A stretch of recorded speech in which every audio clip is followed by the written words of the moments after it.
اب جیسے ہی اریبہ کو پتہ چلتا ہے کہ ایان تابین سے شادی کرنے جا رہا ہے تو اریبہ پر یہ خبر تو بم کی طرح گرتی ہے۔ وہ نہ تو ایان سے محبت کرتی ہے اور نہ ہی اس سے شادی کرنا چاہتی ہے، لیکن جیسے ہی ایان کا تابین سے رشتہ طے ہو جاتا ہے تو یہ بات اسے ہرگز برداشت نہیں ہوتی۔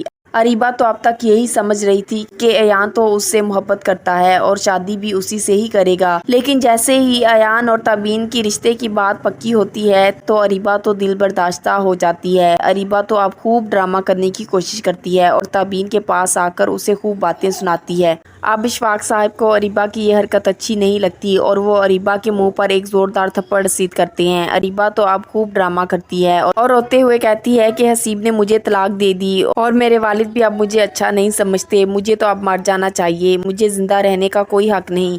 اریبہ تو اب ایموشنل ہو کر چھری پکڑ لیتی ہے اور اپنے ہاتھ کی نس کاٹنے ہی لگتی ہے تو وہاں جلدی سے ایان آ جاتا ہے اور اس کے ہاتھ سے چھری چھین لیتا ہے اور پھر اسے سمجھاتے ہوئے کہتا ہے کہ تمہارا دماغ تو ٹھیک ہے نا، تم کس طرح کی حرکتیں کر رہی ہو۔ اریبہ اب یہ کہتی ہے کہ ہاں میں پاگل ہو چکی ہوں اور مجھے اب اپنی جان لینے کے سوا کچھ سمجھ نہیں آ رہا۔ کیوں نہیں سمجھ رہے تمہیں کسی اور کا ہوتے ہوئے میں نہیں دیکھ سکتی۔ دوسری طرف تابین بھی اریبہ کی باتیں سن لیتی ہے اور حیران و پریشان ہو جاتی ہے تو ایان اب اریبہ کو سمجھاتا ہے کہ میرا اور تابین کا رشتہ طے ہو چکا ہے، میں مانتا ہوں کہ میں تم سے محبت کرتا تھا لیکن اب ایسا کوئی جذبہ میرے دل میں نہیں رہا، اب تمہیں سمجھ جانا چاہیے۔ دوسری طرف اریبہ کی ماں زبیدہ بھی اریبہ کو سمجھانے کی کوشش کرتی ہے لیکن اریبہ کہتی ہے کہ میں کیسے برداشت کر لوں کہ ایان مجھے چھوڑ کر تابین کو اپنا ہمسفر بنا لے۔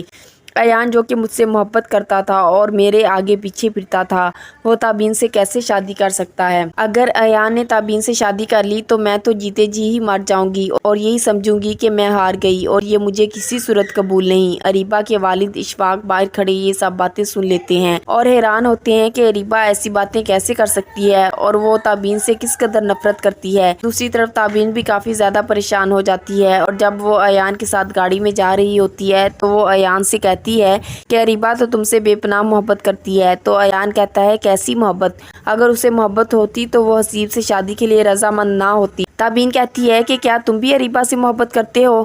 تو ایان اب کہتا ہے کہ نہیں، ایسی کوئی بات نہیں، تم بلا وجہ ایسی فضول باتیں سوچ رہی ہو۔ تو تابین کہتی ہے کہ اریبہ نے حسیب سے دولت کی خاطر شادی کی تھی اور اب جب کہ تم سب کچھ یہ حاصل کر چکے ہو تو وہ اب تمہارے پیچھے پڑی ہے اور تمہیں کسی اور کا ہوتے نہیں دیکھ سکتی۔ تو ایان غصے میں کہتا ہے کہ چھوڑو یہ سب باتیں، ہم ایسے ہی اریبہ کو ڈسکس کر رہے ہیں، ہمیں بس اپنی بات کرنی چاہیے۔ لیکن تابین کی پریشانی کسی صورت کم نہیں ہوتی اور وہ سوچ میں پڑ جاتی ہے کہ اگر واقعی اریبہ ایان کے پیچھے پڑی ہے اور اگر ایان نے مجھے چھوڑ کر اریبہ کو اپنا لیا تو میں کہاں جاؤں گی؟ تو کیا تابین ٹھیک سوچ رہی ہے اور ایان کیا تابین کو ٹھکرا کر اریبہ کو اپنا لے گا؟ کامنٹ سیکشن میں اپنے خیالات کا اظہار ضرور کیجیے گا۔ مزید ویڈیوز کے لیے چینل کو سبسکرائب اور بیل آئیکن کو پریس کرنا مت بھولیے۔ شکریہ۔